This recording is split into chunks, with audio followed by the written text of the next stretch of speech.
When I was in the United States Army, I got stationed in Korea. I didn't do a training deployment to Korea. I was actually stationed in Korea. And I might have mentioned some pieces here and there about what it was like being stationed in Korea, but I figured maybe it's time to do a dedicated thing to tell you all about my time being stationed in Korea. My very first duty station was Fort Riley, Kansas, and I was at Fort Riley for roughly about 2 years before I got a letter in the mail saying that I was on orders to go to Korea. That was pretty common for that time frame where you would typically be at a duty station for maybe only 2 years, maybe 3 years, whatever, and then come up on orders for another location to maybe go overseas or something along those lines. Not so much anymore. Now they usually want, soldiers to be with their units for a little bit longer to, build them up in training and then be able to utilize that soldier that's now seasoned with that unit type of thing. But back then it was pretty common that maybe you might, come up on orders for another location after about 2 years, 3 years type of thing. At the time, I was actually in a relationship with a local woman there in that area, and I didn't really want to leave. I didn't want to go off to Korea and leave behind this relationship, at that time. And so I actually even tried to get out of, getting sent to Korea. I had talked to the career counselor and was trying to figure out what I could do. They had some ways where you could do what's called a deck statement, but that was going to basically kind of ruin your career, kind of, sort of, in a way.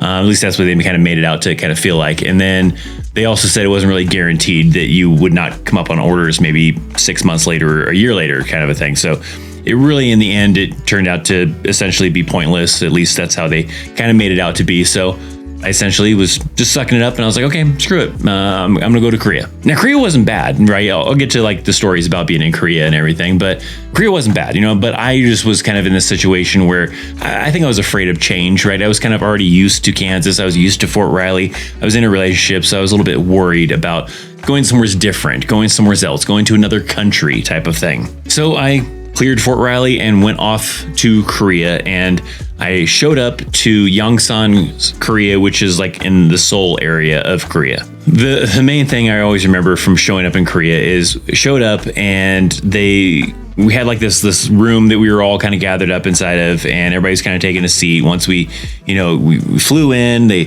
bussed us over to Yongsan and hanging out in this little kind of area to get a briefing, and they started calling off names to come to the back of the room. So they called off my name and several other individuals. And one of the things that one of the guys noticed was that we were all tall. So some of the people were saying, oh crap, I think we're getting stuck with honor guard. If you're not familiar with honor guard, it's, it depends on the location. But for example, it could be doing a lot of parades, a lot of ceremonies, that kind of thing. You're probably wearing your dress uniform a lot, having to do a lot of drill and ceremonies and stuff like that. And I was not all about that. I was like, no way, this is going to suck.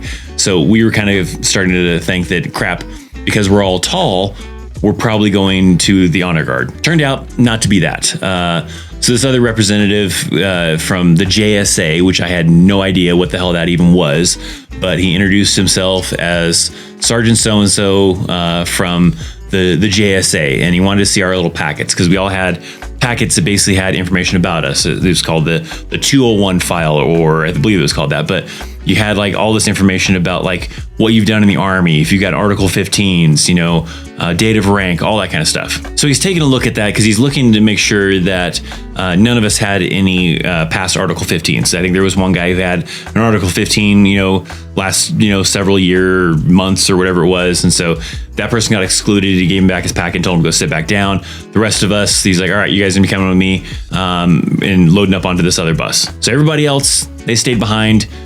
The rest of us, we loaded up onto a bus and took off to the JSA. And again, I had no idea what the hell the JSA was. There was some people there that did know what it was, so I kind of got a little bit filled in from those people, but otherwise I was like, what the hell is the JSA? The JSA is the Joint Security Area. That was, or is still, the base that is right there on the border of North Korea and South Korea. They do a lot of things. They guard the border. They also run the tours of the DMZ and all sorts of other missions. So that's where we're headed to. And it was maybe about an hour drive, an hour bus ride on a JSA specific bus to head up to the JSA. So we head up there all the way north, as far north as you can pretty much go, basically, without heading into North Korea. So we head all the way up there to the JSA, and we had this specific little building that they had called the Turtle Barracks. It was basically what they called the barracks for the new soldiers arriving at the JSA. They called them turtles, and the turtles stayed in the Turtle Barracks. Why they called them turtles, I don't think I remember. I don't think, maybe I didn't even know. I don't even remember. But nonetheless, they would kind of call you turtles, and maybe it's because you walk around everywhere with a backpack on, like a turtle shell or something. I don't remember what the deal was. So we're in the Turtle Barracks, kind of getting settled in, getting in processed. Some of the key things you had to do to be able to stay there, right? You had to get a security clearance. You had to start filling out the crazy paperwork to get a security clearance because it was required to be there. You had to have a security clearance because of where you were located at in Korea. And then you also had to do a physical fitness test. I was not expecting to have to do a physical fitness test, especially not right after showing up in Korea. I mean, I think it was 2 days after arriving in Korea, and they're like, hey, yeah, be ready on this day to do a fitness test. So you had to pass the fitness test to be able to stay. There was some people I think that did fail it, and I think they gave them like another chance or maybe even multiple chances. I don't remember, but the key things they were looking for was people that had good backgrounds as far as no Article 15s, could pass the fitness test right then and there, basically, essentially. I mean, they gave a couple people some extra chances, but still, nonetheless. And they wanted tall individuals because they wanted to make North Koreans think that all Americans are really large and big and tall. So you had to be at least 6 foot tall or above to be there. And if you were not aware, I'm about 6'2". Funny story I remember with this whole thing was that you also had to have your blood drawn, and we had just gotten done doing a physical fitness test, and then we had to go over and get our blood drawn. And when they were drawing our blood, they had us standing up, which is probably a horrible idea, especially after we just got done doing a fitness test. Now we were standing up, a little bit tired from the fitness test, and they're trying to draw blood. Well, I passed out, and I think that's actually the first time ever I think I've ever passed out. But I remember, I'm standing up, they're drawing some blood from me, and I started feeling a little bit woozy and stuff. And next thing I know, I'm waking up on the floor, and there's a couple other soldiers around me asking them if I'm okay and all that kind of stuff. And they didn't get to draw my blood because I passed out, and I ended up having to, I think, come back like a day later. But then like when I came back the day later or whatever, I sat down, which is probably the more ideal way for them to draw your blood. But nonetheless, the very first time I ever passed out was in Korea, getting my blood drawn after doing a fitness test. So I remember them explaining to me that based on my MOS, and for anybody who's new to the channel here, I was an 88 mic, a truck driver. They explained to me that I actually had a couple of options for the JSA, and they were letting me pick, basically, because typically the 88 mics, the truck drivers at the JSA, were the bus drivers. They would be the ones that would drive the tour buses up into the DMZ, up along the border of North Korea and stuff like that. And you had infantry individuals, 11 Bravos, that were there that would be the tour guides, and they had to memorize this whole entire thing of what the area was about and what this was and what that was to be able to give these tours. But the 88 mics, the truck drivers, were the ones driving the buses. So there was that option, but I actually had a second option because they actually gave me a choice to either be a bus driver for the tours, but they also needed an 88 mic to work in the fuel section to drive the fuelers. So I was not very keen on wanting to be a tour bus driver. So I took the option to go with being a fueler. I would rather drive the fuel trucks and do fuel missions on the little base that we had than drive tours. Not that it was probably bad driving the tours. I know a lot of people that were in that kind of position, and they got to meet a lot of cool people. They ended up racking up a crap ton of coins because they would always be doing tours with like VIPs and higher ranking individuals that would, give the tour guide a coin and give the bus driver a coin. So those individuals were like racking up coins, I remember, from being bus driver for this tour. But I was gonna, work in the fuel section. So that meant that we had to drive these fuel trucks, and they were not military vehicles. They were like these Hyundai fuel trucks that were not automatics. They were manuals, so stick shift. And you had to get really good at a stick shift because there was a lot of hills. So I remember that was the sketchy thing. Like I kind of knew how to drive a stick, a little bit here and there, but I don't know if I was that good. But definitely being there and having to drive a stick with these hills made me really good, because you would have it where you had to be on a hill, and then you're stopped on this hill, and then you need to get back up that hill to get going. And if you're not very good with the clutch, you're either going to stall it out or you're going to roll really far backwards down this hill. So you had to get good. Otherwise, you were going to possibly back into something or just be constantly stalling out. So you had to kind of develop a better skill for being able to drive a manual vehicle. So we had both a small Hyundai fuel truck and a large Hyundai fuel truck. And our mission was that we worked at this little fuel station. There was a fuel station there that if we were not doing stuff around the post, around the base, then we were working inside the fuel station. And it was automated. So, I mean, we didn't have to go out and like pump gas for people. It was kind of like a gas station. They had like, I think 2 pumps, but everybody had like these little special key things that they had to insert and enter like a PIN number or whatever, the mileage, I think, for the vehicle. And they pumped their own fuel. And we were just kind of making sure that things ran. We had some logs that we had to do and just kind of manning the station. But when we were driving the trucks, you usually use the small trucks to go around the fob, or the base, actually, not the fob, but the base, to be able to fill up all these different fuel tanks that maybe did things like, for the hot water heaters, because they ran off of gasoline for the hot water heaters and a few other kind of things, type of thing. But there were these fuel tanks all over the camp that we had to go around periodically and refill them. We also had to like drive around to do inventory too, to see, check what tanks are doing good, engage them, and see, when we're gonna have to probably come back to refill these ones again, how fast are they using fuel, and log those as well and stuff like that. So driving all over camp, but you also had to go into the DMZ because we also had a small little town that was in there that was called Panmunjom. And so you had to go over to the little Panmunjom area. There's like a small little town. I think actually Panmunjom, I think, was the main post kind of area. And then the little village was called something else that I can't remember off the top of my head. But they had a fuel tank there at this little outpost kind of a thing that we had to refuel. You also had an OP that the scouts manned. You had to refuel. And then you had some tanks along the conference row area that was right there on the border, and you could actually see North Koreans and they'd be watching you do stuff. And so you had to fill up those tanks. And then we also had a Swiss camp that we also had to fill up some tanks over there. And then the large fueler was mainly for doing fuel runs, because if we needed to get more fuel to fill up the tanks that we had, because we had large tanks that we would use to fill up the small vehicle, and we had to use the large tanker to go down to one of the other camps. I can't remember off the top of my head what the camp name was that we had to go to, but it was a little bit farther south. We had to go down, we'd get filled up, and then bring that tanker back. So the big tanker was mainly for resupplying our main supply of fuel for going around the post, and then the small Hyundai vehicle was for actually going around and filling up all the little tankers. Because of where we were at right there on the DMZ, when we had to go into the DMZ, you always had to go armed.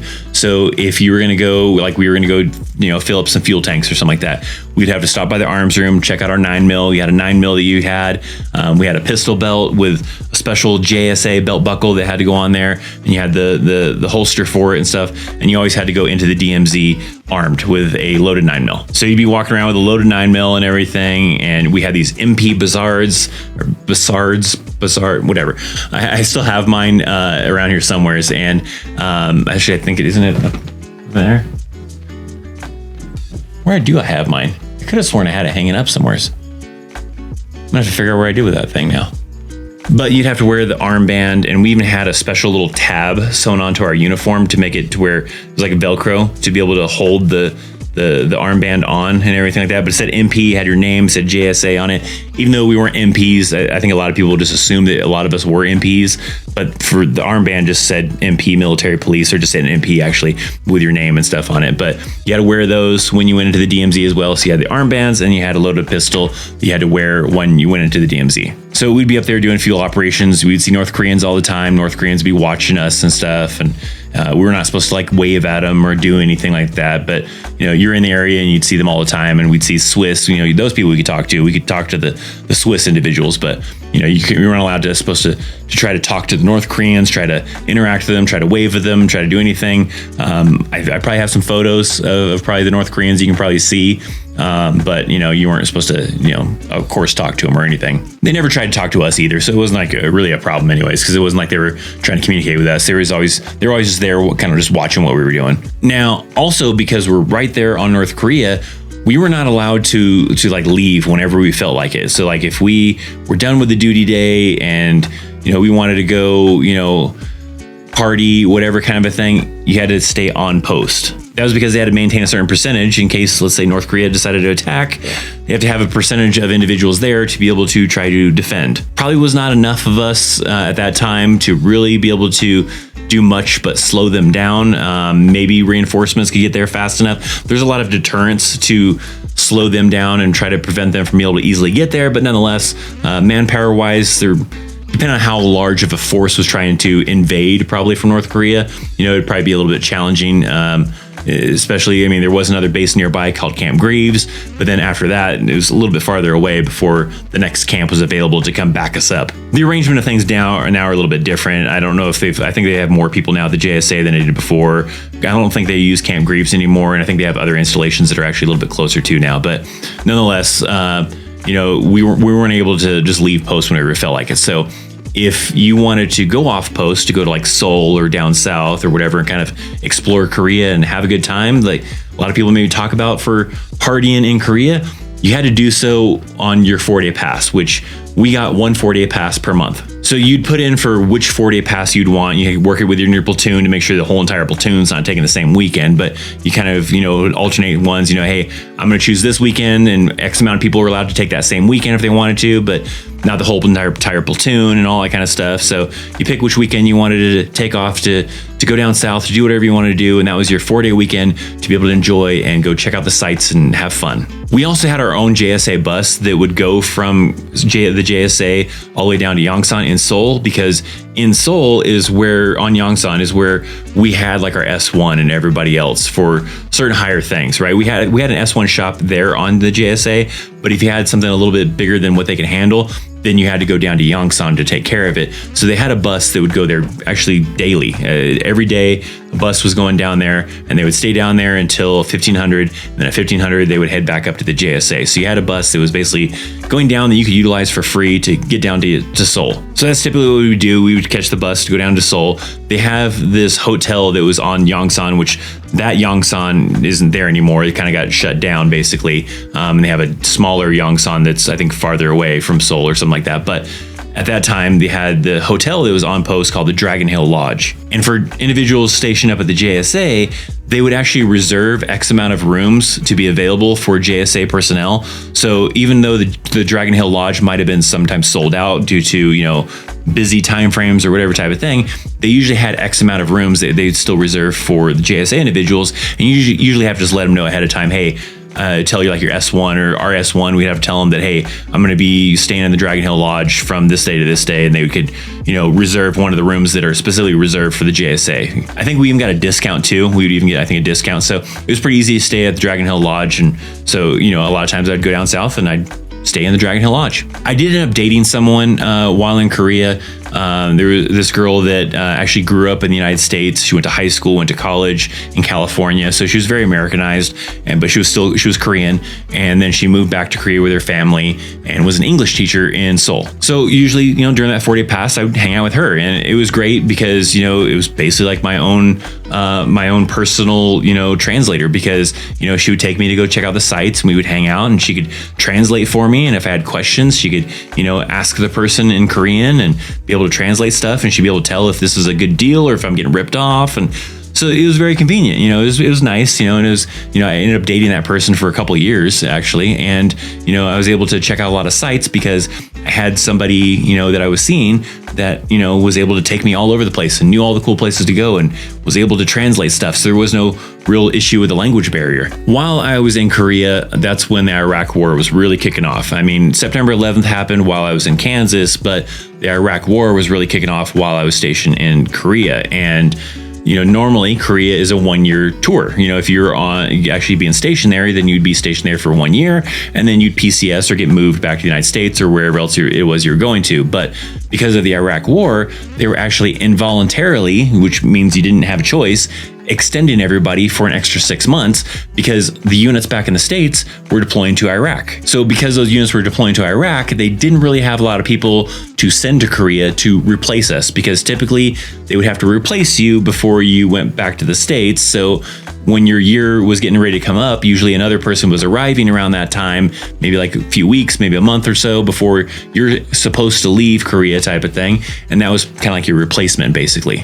So since they weren't going to have really very many people to replace, they were extending everybody for 6 months to allow a little bit more availability to be able to bring in replacements and then send you back to the States. That left me in the debacle of, now I did not have enough time to be sent back to the United States because of the time frame when my contract was ending. My original plan, if you're not aware, for being in the Army was originally just to do 4 years, get out of the Army, go to school, and just use the Army as a stepping stone and have the military background type of thing. So I was, at this point now towards the end of my 4-year contract, and they told me that, hey, you don't have enough time for us to send you back to the States.